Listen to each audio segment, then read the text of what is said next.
우리는 대혐오의 시대에 살고 있습니다. 유튜브엔 극단주의가 판을 치고 SNS에서는 면전에는 하지 못할 혐오 표현들이 넘쳐나고 유튜버 보겸은 본인의 이름을 딴 유행어 보이루가 여성의 성기를 빗댄 여성 표현이라고 논문에 기재가 되는 이제 황당한 사건도 있었죠. 특히 성별에 대한 혐오 표현이 심한데 매일경제의 김소연 부장은 특정 젠더 표현들이 혐오 표현으로 쓰이는 것 자체를 몰랐다는 것, 즉 나는 몰랐다, 이런 선택지들은 더 이상 먹혀되지 않는다고 합니다. 이제는 생각을 바꿔야 돼요. 그런 단어 자체를 퇴출시켜버려야 돼요. 매일경제 정다운 기자의 표현을 빌리면 불필요한 논란은 사전에 차단할 필요가 있죠. 그런데 대체 왜 이런 혐오, 분노가 넘치는 걸까? 와, 피곤하지도 않나 싶어요.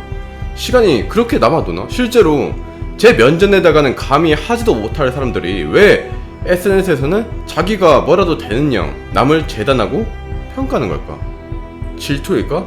아니면 정말로 그들의 주장대로 정의감일까?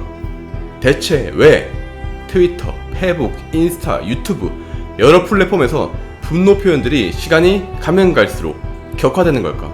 여기에 대해서 굉장히 흥미로운 논문이 최근에 발표돼서 소개합니다. 논문의 결과를 한마디로 요약하면 SNS에서 혐오글을 쓰는 사람들은 그런 표현들을 쓰면 쓸수록 마치 보상을 받는 것 같은 느낌을 받기 때문이라고 해요. 즉 앞선 모 BJ의 유행어 사건에 대해서 어떤 사람이 여태까지 그게 여성의 성기를 뜻하는 걸 몰랐다는 것이 죄다, 이렇게 간결하게 썼다고 합시다. 그런데 한 몇 시간 뒤에 거지 같은 BJ 새끼 여혐 싸보지 해놓고선 변명 추하다, 요런 식으로 분노 표현을 추가했더니 뭐 좋아요랑 공유가 막 늘어나면서 야 사이다다, 멋지다, 이런 답글들이 달리기 시작합니다.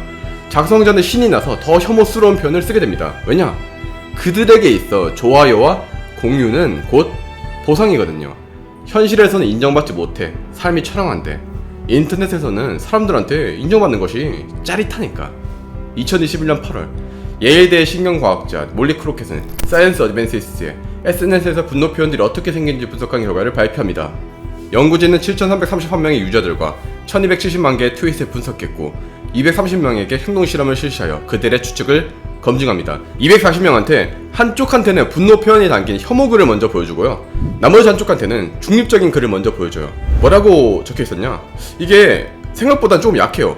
이게 욕이 포함된 점을 좀 양해해 주시고요. 한국식으로 의역하면 구라나 치는 주둥이 싸물어라. 뭐야 씨발, 사람들이 X들한테 돈 준다고? 믿을 수 없네. 진짜 역겹고 미쳤다. 쓸모없는 병 새끼. 이 정도입니다. 솔직히 우리나라 네티즌님들에 비하면 진짜 한참 부족해요. 그래서 미국에서는 이제 악플이 죄가 아닌 건가 싶은 장난스러운 생각도 들고요. 중립적인 댓글은 토론에 나오셨던 양쪽 분들은 모두 좋은 분들이었어요. 힐러리 클린턴은 사르기 편 말씀하셨죠. 요 정도 느낌. 그리고 혐오글과 중립글 중에서 어떤 글이 커뮤니티에서 더 큰 호응을 받을 것인지 선택하게 합니다. 이를테면 뭐 이런 거죠. 사람들은 어떤 종류의 글이 더 피드백을 많이 받을 것인가 선택하게 한 거예요. 즉 우리나라 기준으로 말씀드리면 어떤 게 더 관심을 많이 받을 것인가, 이걸 선택하게 한 거죠. 분노가 담긴 글과 중립적인 글을 보고요, 피드백, 하트를 최대한 많이 받는 것이 그들에게는 보상이니까요.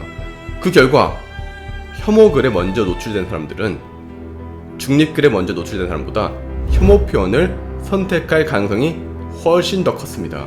이게 의미하는 바가 뭔가? 분노 표현에 많은 반응을 얻은 사람들일수록 더 분노를 표출한다. 즉 혐오글이 판치는 곳일수록 시간이 지나면 지날수록 더 혐오스러워질 가능성이 있다는 겁니다. 왜냐? 그들에게 있어 커뮤니티에서 혐오 표현을 사용하는 것이 더 많은 좋아요와 공유라는 보상을 주기 때문입니다. 그 좋아요 개수와 공유 개수를 보면서 마치 내가 대법관이 된 것 같고 뭐라도 된 것처럼 의기양양해지겠죠. 물론 그 의기양양함은 고소장과 벌금 앞에서 손쉽게 무너지지만요. 그런데 가짜뉴스가 많이 유통되는 SNS와 우리 같은 유튜버들이 배포하는 이야기들이 굉장히 위험한 게 필터 버블 때문이거든요. 쉽게 말해서 성향에 맞춰진 필터링된 정보만을 제공한다는 거죠. SNS나 유튜브 같은 경우는 우리 이제 성향에 맞는 정보만 추천을 해주잖아요. 그러니까 국뽕 유튜브를 보는 사람들은 본인들이 가짜뉴스를 보고 있다는 것을 눈치채지 못하고, 젠더 혐오를 하는 사람들은 본인들이 젠더 혐오를 하고 있다는 것을 인지하지 못하죠. 자기 성향을 보여주는 컨텐츠만 보니까요. 페이스북과 트위터 등의 플랫폼에서는 그들은 그저 자신들은 중립적인 이제 무대를 제공해줬을 뿐이라고 말합니다. 본인들은 책임이 없다고 말하죠. 본 연구의 교신 저자 몰리 크로켓은 사람들의 의사결정에 대해서 궁금해서 한 가지 실험을 소개한 적이 있는데요. 몇백 명의 사람들을 대상으로 과학 기사를 읽겠는데 반으로 나눠서 절반한테는 뇌 그림이 포함된 기사를, 절반에게는 뇌 그림이 없는 기사를 줬다는 거죠. 그리고 나서 사람들한테 그 기사에 대해서 동의하는지 물어봤는데 보시다시피 뇌 이미지가 있으면 사람들이 더 동의합니다. 즉, 이 결과가 말해주는 것은 뭘 팔고 싶으면 거기에다가 뇌 그림을 넣으라는 거죠. 저도 오늘 영상 내용을 여러분에게 보여주고 100만 뷰를 얻어서 돈도 많이 벌고 기분도 좋아지고 싶습니다. 그래서 뇌 영상을 많이 띄웠습니다. 여러분은 제게 동의해 주시나요? 근데 하나 재밌는 이야기가 있어요. 몰리 크로켓이 말하길 많은 신경과학 연구들이 예를 들어서 이 물병이 있어요. 광고 아니고 가릴게요. 이 물병이 있는데 이 물병을 보고 난 뒤에 뇌의 어떤 부분이 반응을 해요. 근데 이 반응을 하는 부분은 사랑할 때 반응하는 부분인데 그러면 사람들은 요 물병을 사랑하는구나 이렇게 판단을 합니다. 많은 신경과학 논문들, 신경과학 연구들이요. 그런데 뇌의 그 부분은 사랑뿐 아니라 뭐 여러가지 일을 같이 하는 부분이에요. 예를 들어서 실제로 옥시토신은 사랑을 일으킨다고도 하고 질투심을 유발한다고도 해요. 문제는 그겁니다. 이런 종류의 연구들은 늘 이런 한계를 내포하고 있어요. 아직까지는요.